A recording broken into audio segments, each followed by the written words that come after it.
What's up, you guys? It's peak out here in Singapore. It's about 1 o'clock in the morning on Tuesday. And I wanted to jump on real quick and just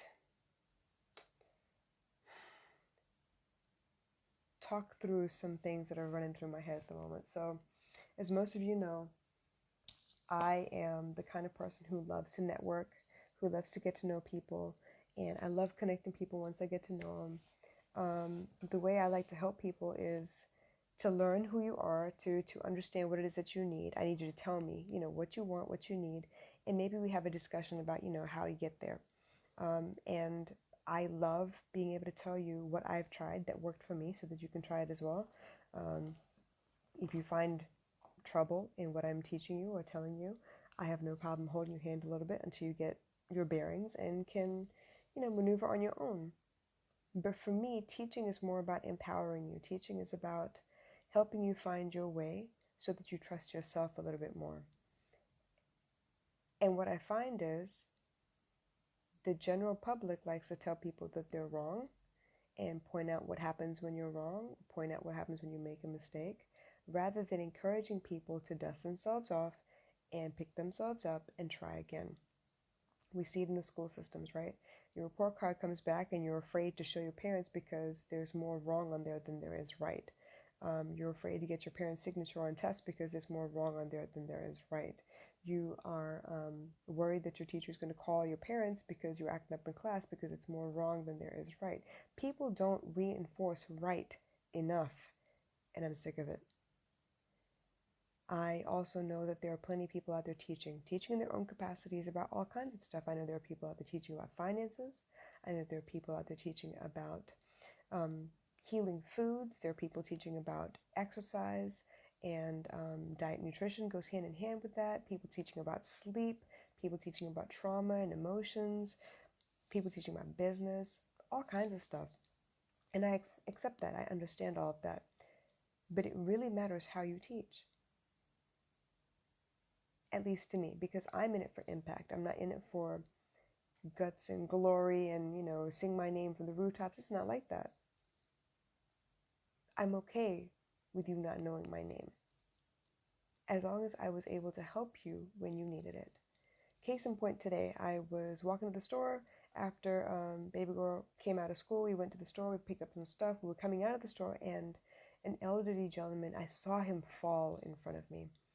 And I didn't know he was elderly until I went to go pick him up. And usually, I will wait and make sure that they're okay, but I could see he was struggling to get up. So I ran over, baby girl was with me, and I helped him to his feet. He was kind enough to ask me, hey, can you help me to my feet? Because, people are weird about you touching them and stuff, and I wasn't trying to touch him or grab him or hold him up or whatever, but I did want to help. I was concerned. He said, please, can you help me up? So I got him to his feet, and I tried to make sure he got up as slowly as possible because I don't want, all the blood to rush to his head and he kind of get dizzy or whatever. I saw he'd busted his elbow, and while I didn't have tissue, he was able to find some tissue, and we wiped his arm up a little bit. And I asked him, how far do you have to go? Is there someone you can call? Because when I picked him up, I realized he wasn't young, and he was walking with a limp anyway. So I wasn't sure if it was from the fall or if he had an accident or he was, you know, older, had joint issues, whatever. I wasn't sure. So I asked, is there anyone we can call to make sure that they know that you fell, but you're headed back home so that they know to expect you or know to look out for you? And he said, no, they're all, working, they're busy. Okay, fine. Well, are you very far from here? Where's home for you? Do you have a long ways to go? And he said, Serangoon. So I was like, all right, so do you need to take a bus? He was like, yeah, I need to take a bus. I said, well, which bus stop is that? I don't mind walking you to the bus stop. We didn't have anywhere to be, It was fine. I would have, made adjustments anyway. Excuse me. But I was worried about the young man. Well, not young, right? I was worried about the man. And I said, look, I don't mind walking. You just let me know which bus stop it is. And he's like, no, no, no, no. It's okay. I'm just clumsy. I'm old and I'm kind of useless. So I'm just going to go. And I was like, wow, it kind of knotted up in my throat when he said, I'm old and useless. And I suddenly found myself thinking about my grandmother. And I was like, you know what? No, you were not old and useless. Your entire life up to this point, you've probably done a lot for other people. So let me do my part. Let me help you up. Let me make sure you get to the bus. Because I would feel better. I'm doing this for me. I would feel better if I knew you got on the bus safe. And he fought me the whole way. Baby girl was with me. He fought me the whole way. He was not about to let me walk him to the bus stop. I mean, what was that? It wasn't, I wasn't asking for money. I know some people wonder, if you help me, are you going to ask for money at the end of it? That's not what that is about. This is about just being human. I saw a man who was struggling. I saw a man who, with his words, basically told me he already felt like he didn't matter anymore. And I felt like I needed to prove to him that he did matter. So I did what I could. It was not a strain on me by any means, but I felt a lot better about it. So I walked into the bus stop and he was like, no, you should go home. I'm sure your daughter is hungry. She should eat and everything. And I said, no, she's fine. No problem about that. And I asked him, have you eaten? Because he did have a major fall. He did hurt himself. He lost some blood. It wasn't bad, but it was enough to really jar his system.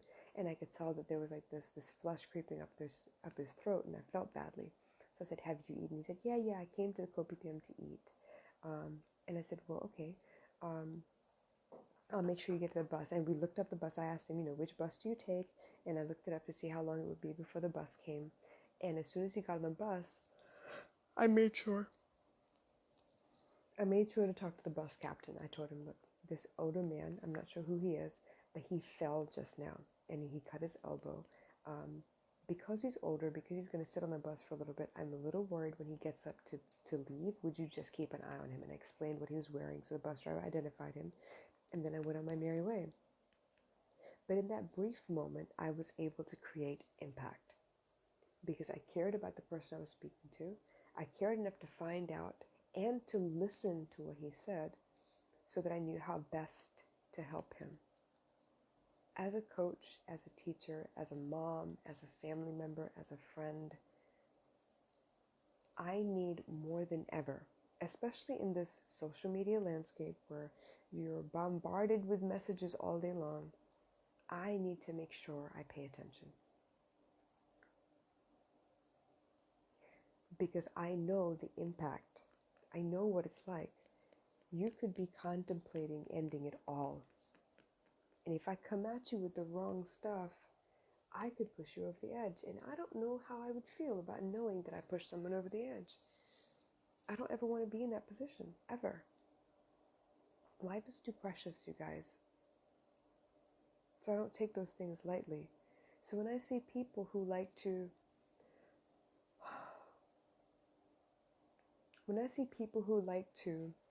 push others to get things done, but then like to tell them off about it, it hurts my feelings. Sometimes I do need a quick kick in the ass. Sometimes I do need a jolt back to reality. I need someone to tell me that I'm fucking around when I shouldn't be. That's fine. But with that comes an invitation. I'm telling you, yes, I need you to be strict. I need you to be harsh. I need you to be really drill sergeant-like. But that is to say that I don't deal with my own demons. I deal with money problems just like everybody else. I deal with, emotions within my house. I live with my mom. I am almost 40 years old and I live with my mom again. Okay?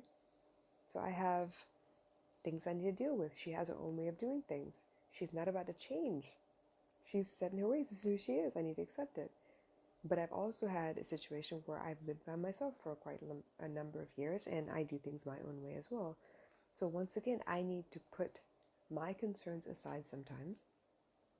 I need to consider what my family members are going through and treat them accordingly.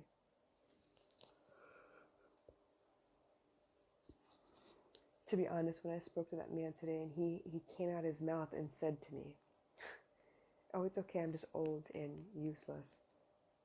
My heart sank into my stomach because I've heard that tone of voice with my mom before, where she feels like out of touch with all this, technology that's going on around her.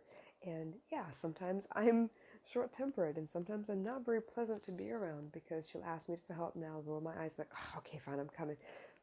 But it's not about her. And that's me being insensitive when I respond like that.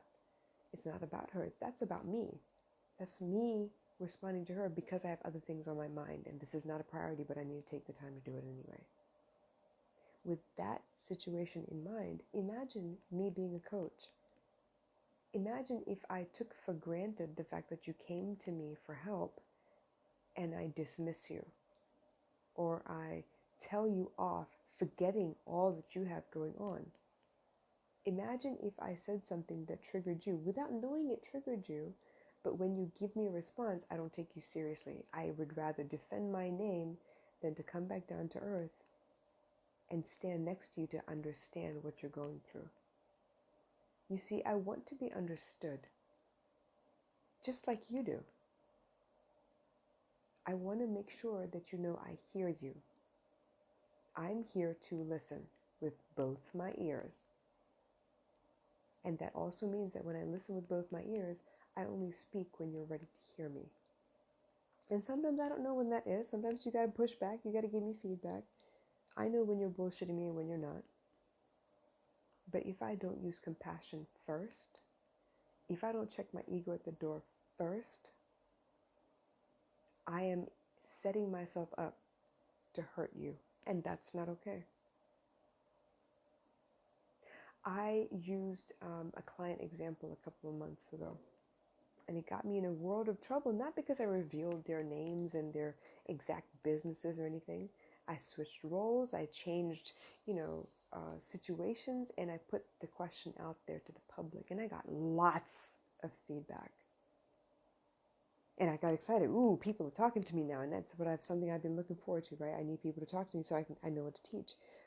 But the mistake I made because I had been watching other people do it and it seemed to be okay for other people. The mistake I made hit a little too close to home for my client and their families and their friends who are all friends of mine as well. And I started something that I really had no business starting. So I'm telling you, I've made this mistake before. I've opened my mouth and swallowed my entire foot before. So it matters to me when I see it being done outside. And it matters to me that I make sure that I don't do this again. Everyone has the capacity to be wrong. How you tell someone they're wrong can make or break what happens next. How you tell someone that you think that they're doing something that's not good for their business holds the potential for whether they continue with you as a client, as a friend, as a trusted family member or not. It's very simple. I have heard people who are great at bringing out the best in people around them talk shit about their families. I have heard people who tell me how in tune they are with their energies and constantly talk about how they are okay with cutting people off if they're not a good fit, unwittingly tell me that they can't stand being around their husband and kids.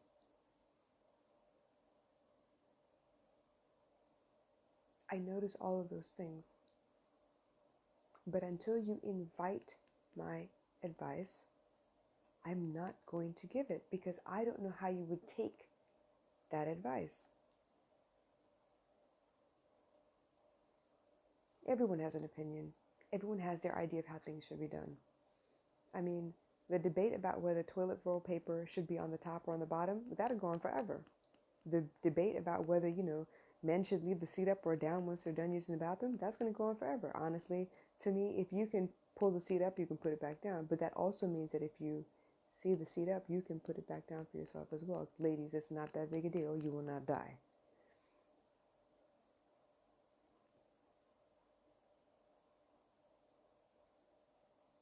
Everyone has an opinion. And as this epidemic of coaches rises, everyone wants to be the go-to person. I get it. I kind of low-key want to be that person too. But I also know that I got to prove my worth. I also know that I got to show the world that I'm not just any other coach. I'm not just any other practitioner.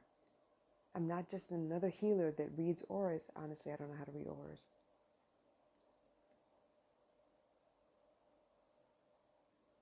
You guys matter. You really matter. And if I can make a positive impact on your life, you will carry that with you, I hope. I was watching the originals tonight, and I saw Klaus Mikaelson. He's doing his level best to protect his daughter and not repeat the sins of his father. Because in his experience, his father was around him and did a lot of damage because constantly criticizing him, he felt like he was worthless. So what he's done is, if he can't be a good parent and can't be around, he's not able to be around, the best thing he can do is reduce how much his daughter sees of him so that she doesn't have a bad opinion of him. Well, guess what? That backfired. Because that daughter focused on the fact that the father was not there. And that hurt her. So the sins of Klaus's father was the fact that he was in close proximity at all times, talking shit about him all the time. Okay?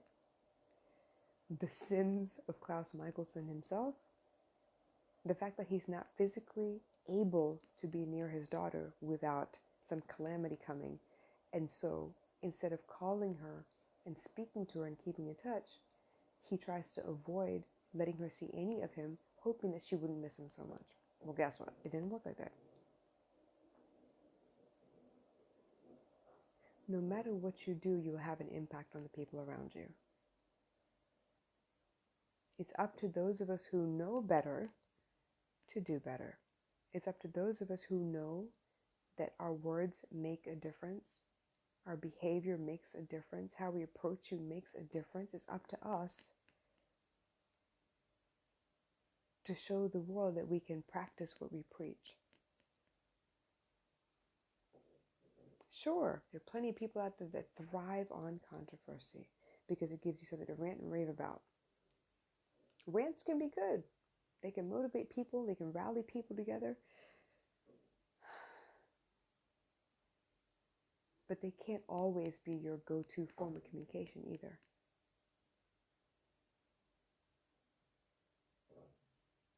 You got to think about your audience. You got to think about the people you're trying to serve. Bad news travels fast, y'all. We talked about report cards early on in this podcast episode. And yeah, all our mistakes are highlighted always. In an effort to make sure that, good behavior is recognized, we recognize everything now.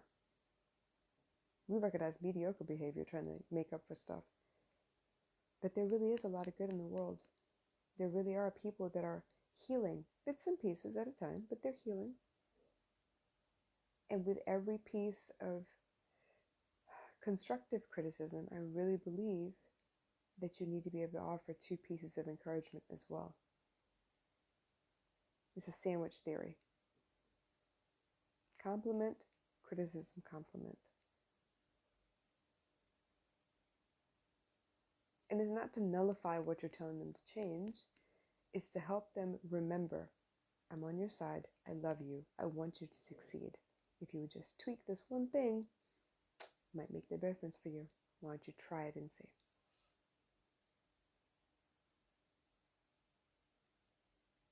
Being wrong is not the problem.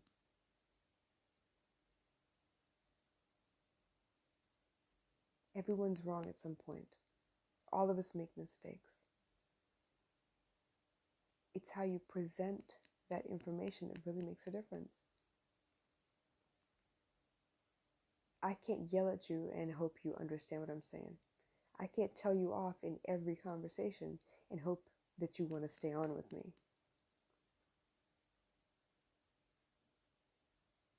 I can't tell the world that, I had a client and this is everything they did wrong. And guess what? They should have just listened to me. And hope that I'm going to refer you to other people. Sometimes when you're dealing with things yourself, your true nature comes out, whether you want it to or not. It's just the way of the world. But it's in those moments when you're dealing with stuff that the people you've encouraged along the way will rally for you, will happily step in, check on you, make sure you're okay. Being wrong is not the problem. Everybody's wrong at some point. How you help people know that they did something wrong, and keyword is help people know, that makes the difference. I hope you get what I'm saying, you guys. I love you. I want you to thrive, not just exist. It matters to me. I'll catch you guys soon. Bye.